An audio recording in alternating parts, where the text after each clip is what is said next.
যে গো জগতের জীব, এমন মনুষ্য দেহ পেয়ে বৃথা জন্মটাকে নষ্ট করো না, হেলায় হেলায় নষ্ট করো না।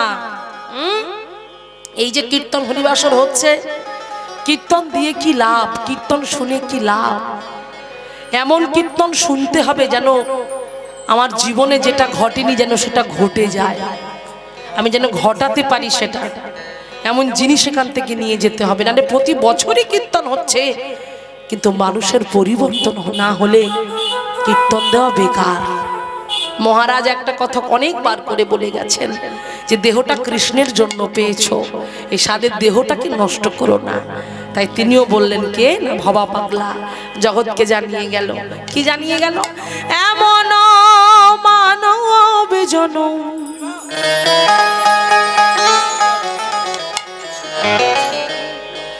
এমন মানব জনম আরে পাবে না,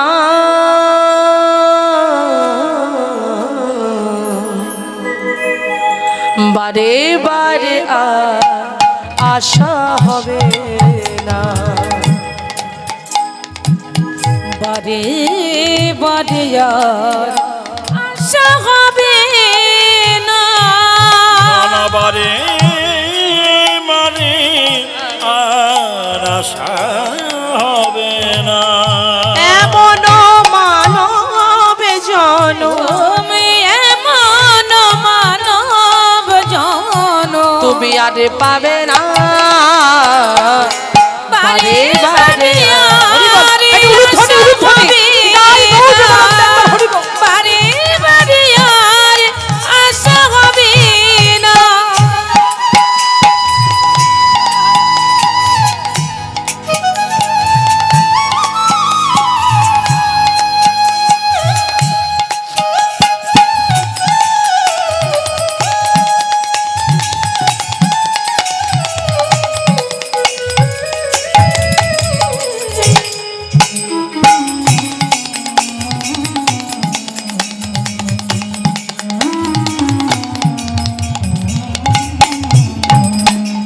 বারে বারে আর আশা হবে না,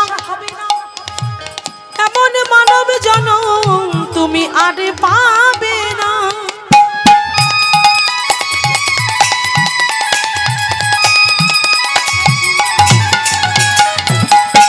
অনেক চিন্তা ভাবনা করে এমন একটা গান লিখেছেন বাবা, বলছে বারে বারে তুমি ভাবছো আবার মানব জন্ম পাবে, এ জন্মটা হেলায় হেলায় নষ্ট করছি, আবার আমি ভাবছি সামনে বারে আমি আবার মানব জন্ম পাবো। অত সহজ নয় মায়েরা।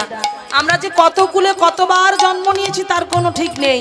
কখনো বৃক্ষ কুলে, কখনো কীট কুলে, কখনো কৃমি কীট কুলে, কখনো পশু কুলে। তাহলে দেখুন কতবার কত কুলে আমি পক্ষী কুলে কতবার এসেছি, কত যন্ত্রণা কত কষ্ট পেয়েছি। এই যে গাছেরা এরা দাঁড়িয়ে আছে, এদের গায়ে কেউ একটা চাদর খুলে দেবে? ঠান্ডা পড়েছে একটা চাদর দিয়ে গায়ে কেউ দেবে?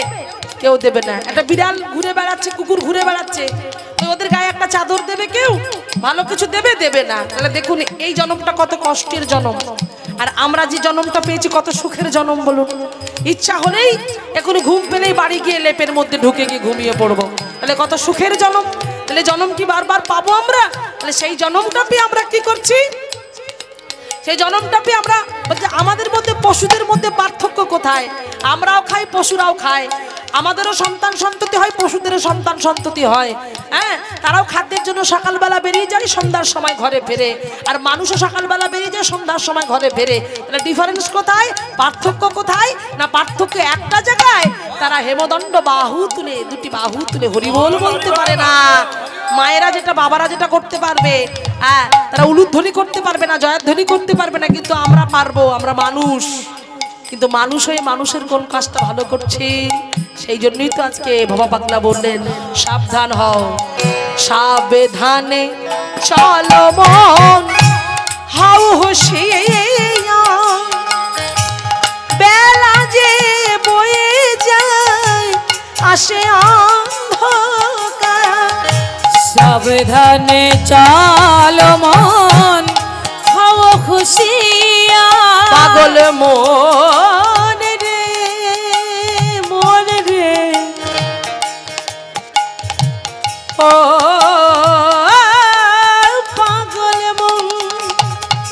পাগল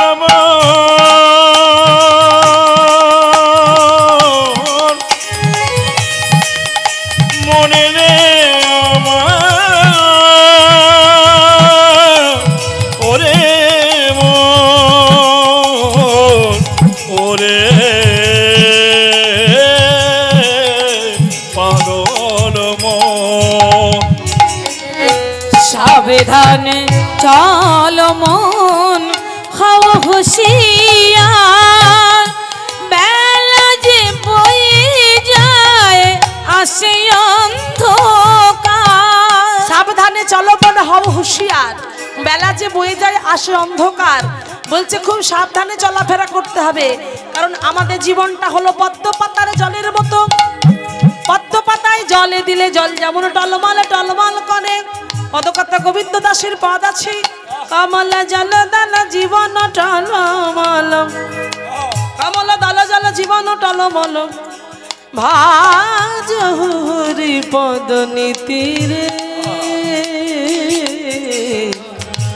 ভজ হরি পদ নীতিরে, ভজ।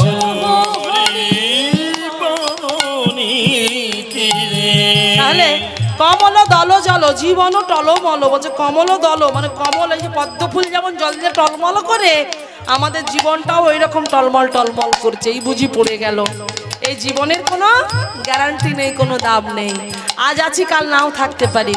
তো সেই জন্য বলছে এই জীবনটাকে হেলায় হেলায় নষ্ট করো না। ফোন দেখে ফ্রি ফায়ার খেলে, বন্ধু বান্ধবের সঙ্গে সারা রাত গল্প গুজব করে, বাজে সময় নষ্ট করে জীবনটাকে হেলায় নষ্ট করো না। মাঝে মাঝে তার কাছে যাও, তার কাছে গিয়ে বসো, সাধু সঙ্গ করো, বৈষ্ণবের সঙ্গ করো। হ্যাঁ, হরি হরি বল। এই যে মা, মায়ের মন্দির, কি সুন্দর মায়ের বিগ্রহ, কি বড়, কি লম্বা, কি সুন্দর। এই মাও ভগবানের সদা সর্বদাই তপ করছে, ভগবানের গুণ কীর্তন গাইছে। দেবাদিদেব মহাদেব একটা ভালো জায়গা খুঁজে সেখানে বসে পড়েছে, কোথায় না পাহাড়ের উপরে, পর্বতে, কৈলাস পর্বতে গিয়ে সেখানেও কার তপ করছে? ভগবানের তপ করছে। তাহলে ভেবে দেখো, তারা দেবতা হয়েও, তারা এক একটা ভালো জায়গায় পেয়েও, এক একটা পথ পেয়েও তারা তবু তপস্যা করছে। হ্যাঁ, কেন করছে? কোনো দরকার ছিল? তারা তো ভালো পোস্টে চাকরি করছে, তারা আবার কেন তার চরণ ধরার দরকার আছে? তবু তারা ওই চরণটা না ভজলে যে অন্য কিছু হবে না মায়েরা, ওই চরণ সার করলে তবে তুমি চির শান্তি পাবে। সেই জন্য বলছে হেলায় হেলায় জীবনটাকে নষ্ট করো না, সাবধানে চলো মন হও হুঁশিয়ার বেলা যে বয়ে যায় আসে অন্ধকার। বলে জুড়িয়া রয়েছে হৃদয় আকাশ, জুড়িয়া রয়েছে হৃদয় আকাশ। বাবা কহে, বাবা কহে, বাবা কহে চোখ মেলে সে দেখো না, বারে বারে আর আশা হবে না, হৃদয় গৌর জগৎ একবার হরি বল, হরি বল। বারে বারে আর আশা হবে না, বারে বারে আর আশা, বারে বারে আর আশা, বারে বারে বারে বারে বারে বারে আশা হবে না। তো সেই জন্য বলছি যে সেই গৌরাঙ্গ মহাপ্রভুর আনা নাম আমি করতে পারলাম না, তাই আমার মৃত্যু কেন হলো না। এরপরে কি বলছি? বলছে অধনে যতন করি আমি ধন ত্যাগিনু, অধনে যতন করি আমি ধন ত্যাগিনু, আপন কর্ম দোষে আমি আপনি ডুবিনু। তাহলে যেটা আমি অধন, যেটা আমার ধন, যাকে আদর করলে আমি সব পাবো, সেই অধনকে আমি, ধনকে আমি অধন বলে সরিয়ে দিচ্ছি, আর অধনকে আমি যত্ন করছি। হ্যাঁ, ঠিক যেমন মায়েরা লক্ষ্য করবেন, সীতা দেবী, সীতা দেবী, লক্ষ্মণ ঠাকুর আর রামচন্দ্র যখন 14 বছরের জন্য বনবাসে গেল, আর বনবাসে গিয়ে মায়েরা লক্ষ্য করো, বাবা লক্ষ্য করুন, বনবাসে গিয়ে যখন কুঠির নির্মাণ করে সেখানে বসবাস করছিলেন, আর বসবাস করতে করতে এমন সময় কি হলো দেখুন, হঠাৎ করে সীতা দেবী দেখতে পেলেন তার সামনে দিয়ে চলেছে কি কি চলেছিল সোনার হরিণ। হ্যাঁ, ওই সোনার হরিণটা দেখে সীতা দেবীর আশা জাগলো। সীতা দেবীর মনে হলো যে আমি ওই সোনার হরিণটা নেব। তাই কার কাছে আবদার করলো? স্ত্রীরা কার কাছে আবদার করবে? ভালোবাসার মানুষের কাছে, স্বামীর কাছে আবদার। স্বামীকে প্রভু শ্রীরামচন্দ্র।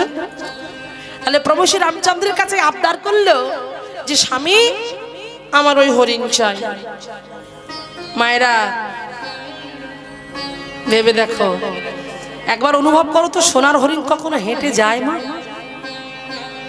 সোনার হরিণ কোনোদিন হাঁটতে পারে? সোনার হরিণ শোক এসে থাকবে, আলমারিতে গোছানো থাকবে, সে সোনার হরিণ হাঁটবে কেন? তাহলে এটা তো বোঝা উচিত যে বিপদে ফেলার জন্য এগুলো হচ্ছে। কিন্তু তবু কি বললো, তোরা যে যা বলিস ভাই, আমার সোনার হরিণ চাই। তাহলে তোরা যে যা বলিস আমি শুনবো না, আমার সোনার হরিণটাই চাই। তাহলে কে আনতে যাবে, কে আনবে না? প্রভু শ্রী রামচন্দ্র স্বামীর কাছে আবদার করে বলছে, স্বামী গো, তোমার কাছে তো আমি অন্য কিছু কোনোদিন আবদার করিনি, কিছু চাইনি, তাই তুমি আমাকে একটা সোনার হরিণ, ওই সোনার হরিণটা আমার এনে দাও। তাহলে এবার ভেবে দেখো মায়েরা, ত্রেতা যুগের ভগবানকে, ত্রেতা যুগের ভগবান প্রভু শ্রীরামচন্দ্র। আর সেই শ্রীরামচন্দ্র কার স্বামী? সীতা দেবীর স্বামী। তাহলে সীতা দেবীর যদি স্বামী প্রভু রামচন্দ্র হয়, তাহলে সে তো সাক্ষাৎ ভগবানকে পেয়েছে, তার কি আর অন্য কিছু পাওয়ার দরকার আছে? যে চরণ পাওয়ার জন্য কত মুনি, কত ঋষি, কত যোগী, কত সাধক, কত সাধিকা, কত কিন্নর, কত কিন্নরী যুগ যুগ ধরে তপস্যা করে সে চরণটা পায় না। আর সাক্ষাৎ ভগবানকে যে স্বামী রূপে পেয়েছে, সে তবু সোনার হরিণের দিকে তার চিন্তা, অধনের দিকে তার লোভ। ধন আছে ঘরে, তবু অধনকে চাইছে যে স্বামী তুমি আমাকে ওটা এনে দাও। তাহলে বলো মায়েরা, এই যুক্তিটা তো খারাপ যুক্তি। তোমার ধন ঘরে আছে, তুমি তার কাছে যা চাইবে তুমি তাই পাবে, তবে কেন অধনের দিকে তুমি ছুটে যাচ্ছ? সেই অধনটাকে ধরবে বলে তোমার কিসের এত লোভ, কিসের এত লালসা? আর যখনই স্বামী চলে গেল সেই সোনার হরিণ ধরবে বলে, আর এমনও সময় কি হলো, হঠাৎ একটা চিৎকার, স্বামীর কণ্ঠস্বর, কিন্তু ওর স্বামী তো নয়, তাকে বিপদে ফেলবে বলে তো এই কাজগুলো করা হয়েছে। এবার দেখেছে কাকে? লক্ষণকে, যে লক্ষণ তুমি যাও, তোমার দাদা বিপদে পড়েছে, তুমি যাও। কিন্তু লক্ষণ বুঝেছে দাদার কোনো বিপদ হয়নি, সে তো স্বয়ং ভগবান, সে তো স্বয়ং ভগবান, তার কোনদিন বিপদ হতে পারে? তিনি বিপদ ভঞ্জন মধুসূদন, বিপদ যাকে দেখে ভয় পায়, তার কি বিপদ হবে? হ্যাঁ, কিন্তু স্ত্রী, নারী জাতি, মনে একটু ভয় লেগেছে, তাই বলেছে তুমি যাও, আমার তোমার দাদাকে গিয়ে বাঁচাও। তখন বললো ঠিক আছে আমি যাচ্ছি, তবে এই লক্ষণ ওই যে কি করেছিল, দণ্ডি কেটে দিয়ে গিয়েছিল, বললে এর বাইরে তুমি যেও না, গেলেই কিন্তু বিপদ হবে। বললো বেশ আমি যাব না। যেই লক্ষণ চলে গেল, সঙ্গে সঙ্গে কে এলো? বিপদ ঘরে বয়ে চলে এলো। রাবণ কি সেজে এলো? ব্রাহ্মণ সেজে। আর ব্রাহ্মণ সেজে এসে বললো আমায় ভিক্ষাং দেহি মা, আমাকে ভিক্ষা দাও। আর যেই বললো ভিক্ষা দাও, সীতা দেবী বললো আমি তো বাইরে যেতে পারবো না। বললো না মা, বাইরে না এলে আমি তো ভিক্ষা নেবো না, আর ভিক্ষা যদি তুমি না দাও তাহলে তোমার অমঙ্গল হবে। তাই সীতা দেবী কি করবে? ওই ভিক্ষাটা নিয়ে যখনই বাইরে গেল, তখনই সঙ্গে সঙ্গে আই যে নিজে বিপদ ডেকে আনলো, নিজে বিপদ ডেকে নিজে সেই বিপদে পড়ে গেল। সেই জন্য বলছে আপন কর্ম দোষে আপনি ডুবিনু। অধনে যত্ন করলো, আর যে অধনকে যত্ন করতে গেল, আপন কর্মদোষটা হয়ে গেল, আর নিজের কর্মদোষে নিজে ডুবে গেল। এই জন্য পদকর্তা বলছে সৎসঙ্গ ছাড়ি করি অসতে বিলাম, অসতে বিলাম, তে কারণে লাগিল যে তোমারে কর্মবন্ধ ফাঁস। কর্মবন্ধ